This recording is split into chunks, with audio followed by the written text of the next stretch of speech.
दियंतु नले निजे नै कि ताका पिला छुआ को दियंतु हमको न दियंतु हम एडी बसिबु उपास भके एडी बसिबु मोहनबाजी कान रे पडु ने कथा हमको 2000 नौचनी से 2000 निजे नै जांतु दरकार हो जदी कोड दरकार हम ताका चलांतु औषध पानी खांतु हमको से 2000 टका दरकार नै 12 मास रे दार हमको दाबी पूर्ण करंतु खरा रे हम एडी बइछु उपास भके पानी भी पीबु न मोहनबाजी हमटा कथा न सुनिले हां हमको 12 मास रे दरमा सरकु मास्टर बाउजंदी हमको काई हम का 12 मास खटुनु हां हम का 12 मास खटुनु हमको काई कि दउचंदी 8 मास रे दरमा आउ 4 मास दरमा कुआड़ गला हां काई कि दउ नथि 12 मास दरमा हमको 12 मास दरमा देबे हम एडी उठिबु बाहर पिला को अपन निज पिला हां हम रहिजु मुनि जे दउ मुसलमान एरिया रे रहिजु सब पिला को हमरे रोसई करके दउजु सकाळ न खाइ ने पि उपास रे आसुजु घरे करके एठी रोसई कर दउजु एठी भी दीदी बसै दउनाती मास्टर मारे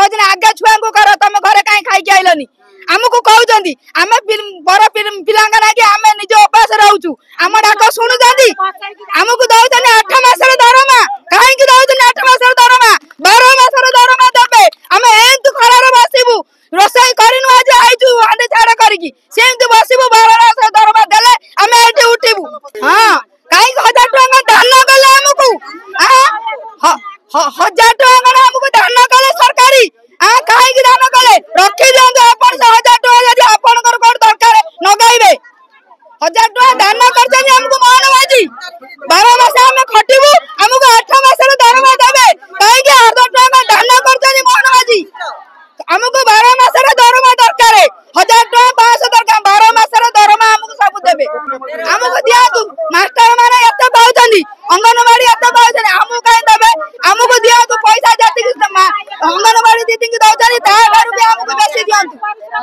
11500 हमको दियंतु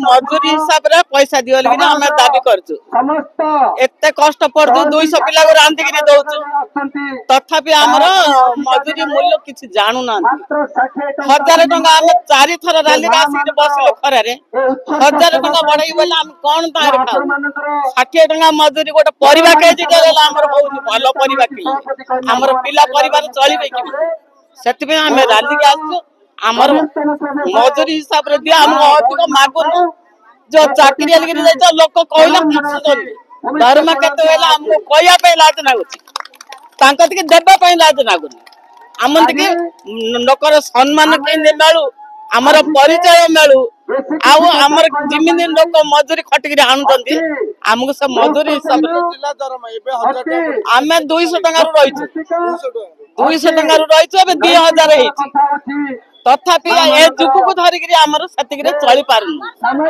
हमत के जो मजूरी 60 टका दउछ से 60 टका हमर परिवार के किन लाल को से 60 टका सज जाउछ आउ हमें कोन खाऊ आउ कोन करी चलू हम लुगा पट्टा रोग बेमारी जा के छब सतिक बदल के चली हमर दिन मजूरी दरकार कुल्ली मूल्य रे जा मजूरी हमको ता दे सतिक रे हमें शांति तेलिया मुंडे तेल कोडौचती हमर नुखरा मुंडे के तेल देबा पाई नाही सेडे तो तांको को जाना नाम कोन करू आपण पेटरे उठता को न पकई रे हम घरे जिमिन पिलान को रोसई करी दउछु सेडा हला हम पिला लगी रोसई करी हम दउछु दया रे हमको 2000 टका दउछु दान कर मजूरी हमर दरमा दउनंती दया रे हमको 2000 दउछु मध्याह्न भोजन बड़ा बड़ा हंडा विद्यालय आज राजस्तर हम आसीचु लेकिन मजूरी ठीक भाव मिलु नाही हमको बहुत खटौचंती काम करचंती जदी हमें किछि कहूचु से माने कहउचंती कि तमे कोन चाकरी करछ तमे चाकर एठिकार की कहउछ हम सार कहउचंती सार का ना कहले से किछ कहि पारंती को ईयर पोस्ट अछन सर सार अछंती हेडमास्टर कहउचन जे आपन को आपन चाकरी को माने चाकर हिसाब रे रही ସେଥିପାଇଁ ଆମେ ମନା କରୁଥିଲେ ଆଜ୍ଞା। ଗୋଟେ ଶିକ୍ଷକ ଏମିତି ଗୋଟେ ମାନେ ଆପଣ ପିଲାମାନଙ୍କୁ ଖାଇବାକୁ ଦଉଛନ୍ତି କିନ୍ତୁ ଶିକ୍ଷକ ଏଇଭଳିଆ ଭାବରେ କହିପାରୁଛନ୍ତି ଆପଣ ଆମେ ଗଲେ ଆମ ଆଇଡେଣ୍ଟି କାର୍ଡ ତମର କଣ ହବ? ତମର ତ ଆଇଡେଣ୍ଟି କାର୍ଡ କିଛି ଦରକାର ନାହିଁ। ତମେ ପାଠ ପଢେଇବ, ପାଠ ପଢିବାକୁ ବି ବେଳେ ବେଳେ କହୁଛନ୍ତି, ପାଠ ପଢିବାକୁ ଖଟଉଛନ୍ତି, ମାନେ ପାଠ ପଢିବେ ପଢେଇବାକୁ ବି ଅଧିକାଂଶ କହୁଛନ୍ତି। ଆପଣ ମାନେ ପିଲାଙ୍କୁ ପାଠ ପଢେ ହଁ କୋଉଠି କାରଣ କହୁଛନ୍ତି, ଜବରଦସ୍ତ ପ୍ରାଚିକା କରୁଛନ୍ତି। ମହିଳା ଯାଉଛି ଜଣେ ରୋଷେଇ କରି ପିଲାଙ୍କୁ ଖାଇବାକୁ ଦବ ନା ପିଲାମାନଙ୍କୁ ପାଠ ପଢେଇବ? ଅଧିକାଂଶ ତ କାହାକୁ କହୁଛନ୍ତି। ଜଣେଇଛନ୍ତି? ଜଣେଇଛୁ, ଜଣେଇଲେ ଧମକ ଖାଇଛୁ, ଗାଳି ମଧ୍ୟ ଖାଇଛୁ। ଆମେ ଦେଖିନବୁ, ବାଟରେ ଦେଖିନବୁ, ଧମକ ଦେଇଛନ୍ତି। ଆମେ ଡରିକି କିଛି କହୁନୁ। ଆମ ଘରେ ହେଉଛନ୍ତି ମୋ ବାପା ଅକ୍ଷମ ଏବଂ ଆଖି ଅପରେସନ, ମାଙ୍କର ବି ଆଖି ଅପରେସନ, ଲେସ୍ ଲାଗିଛି। ଭାଇ ବି ଡେଥ୍ ହେଇଯାଇଛନ୍ତି, ସେଥିରେ ବି କିଛି ମିଳି ନଥିଲା। ବହୁତ କଷ୍ଟରେ ଚଳୁଛୁ। ମୋ ଝିଅଟେ ଅଛି, ମୁଁ ବି ବହୁତ କଷ୍ଟ ଲାଗିଆ ଚଳୁଛି। 2000 ଟଙ୍କା ଆପଣ କେମିତି ଚଳୁଛନ୍ତି? ଆଉ ଭୁବନେଶ୍ୱର ଭଳିଆ ଜାଗା ସହରରେ ଅଧେ ଦିନ ଖାଇବାକୁ ଠିକ ସେ ମିଳେନି। ଯଦି ବି ଭାତ ନେଇଛୁ, ଆଜି କାହିଁକି ଭାତ ନେଇଛ? ତମେ ଏଠି ଖାଇଲନି, ଏ ଯୋଉ ନ ଖାଇଲ ତମକୁ ଭାତ ମନା, ଏମିତି ବି କହିଛନ୍ତି। ତମ ପରିବାର ଖାଇବା ନିୟମ ନାହିଁ। ବହୁତ କଷ୍ଟ ହେଇ କରୁଛନ୍ତି। ଆପଣ କେବେ ଭାବିଛନ୍ତି ମୁଁ ଏଇ ଜିନିଷ ଛାଡି ଦେଇକି ଅଲଗା କୋଉଠି ଚାକିରି କରିବି? ଭାବିଛି। ମୁଁ ଭୁବନେଶ୍ୱରରେ ବି ରହିକି ଜବ୍ କରିଛି, ବହୁତ ଖଟିଛି।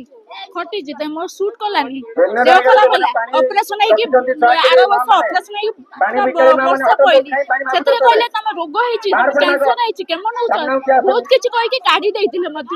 ଏଇ ସୁମିତ୍ରା ଦିଦି, ସିଏ ତାଙ୍କ ନିଜେ ଯାଇ ଆମ ଘରେ ଫଟୋ ଉଠେଇ ମେଡିକାଲ ବି ଯାଇ ସମସ୍ତେ ସାହାଯ୍ୟ କଲେ, ମେଡିକାଲ ଆସିକି ଭଲ ହେଇକି ଆସିଛି। ଆଜି ଏଇ ଜାଗାରେ ପହଞ୍ଚି ପାରିଛି।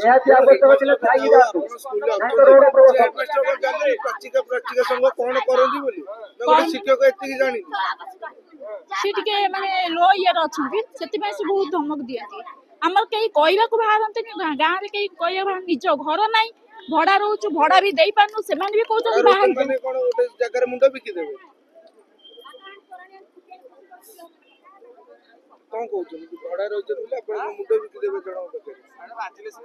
କାହାକୁ ଜଣେଇଛନ୍ତି? ମୁଖ୍ୟମନ୍ତ୍ରୀ ପାଖକୁ ଆସିଥିଲେ? ନା ନା, ଜଣେଇ ନାହାନ୍ତି। ଆଉ ସକ୍ଷମ ନାହିଁ। ବାପା ବି କୋଉଠି ଯାଇପାରୁନାହାନ୍ତି, ପଇସା ପତ୍ର ଅଭାବ ପଡିଛି।